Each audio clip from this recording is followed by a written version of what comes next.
এই যে প্রথম অবস্থায় ফুয়েলটা এইভাবে হাতে দিবেন। মানে আজকে আপনাদেরকে একটা বিষয় শেয়ার করব, যেটা হচ্ছে যে বাইকের ফুয়েল যখন পাম্প থেকে নেবেন, এই পাম্প থেকে নেওয়ার সময় হচ্ছে যে কত টাকা ফুয়েল নিলে হচ্ছে আপনার সঠিক ফুয়েল পাবেন। তো আজকে এই বিষয়ে একটু আলাপ করব। আর একটা হচ্ছে যে ফুয়েলটা হচ্ছে যে কেমন, 1 নাম্বার না 2 নাম্বার, এই বিষয়টা আজকে আপনাদের সঙ্গে একটু শেয়ার করব। কারণ হচ্ছে অনেকজনে কমেন্ট করেন আমার ফেসবুক পেজ, ইউটিউবে।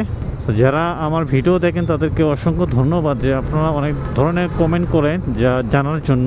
তো আপনাদেরকে মূলত জানার জন্য এই ভিডিওটা করা, যাতে আপনারা কিছু জানতে পারেন বা ইনফরমেশন যাতে আপনাদেরকে সঠিকভাবে দিতে পারি।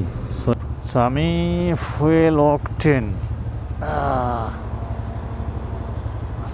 অকটেনে ফুয়েল নেই আগে। খুচরা টাকা রাখতে হয় সব সময় মানি ব্যাগে, বলতে কি হচ্ছে 5 টাকা।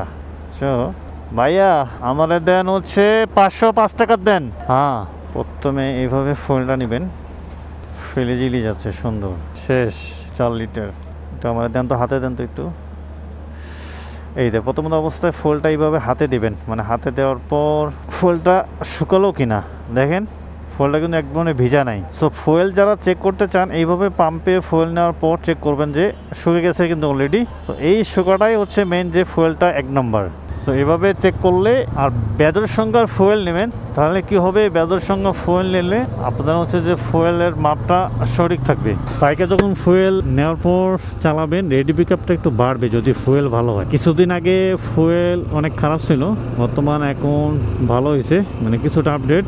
যাই হোক, যারা ফুয়েল ব্যবহার করতে চান ভালো দেখে একটু ব্যবহার করবেন, বাইকটাও সুন্দর চললো। যাই হোক, সব ভালো থাকবেন, সুস্থ থাকবেন। আল্লাহ হাফেজ। Thanks for watching. ভিডিওটি ভালো লাগে ছোট্ট করে একটা লাইক, কমেন্ট, শেয়ার করবেন।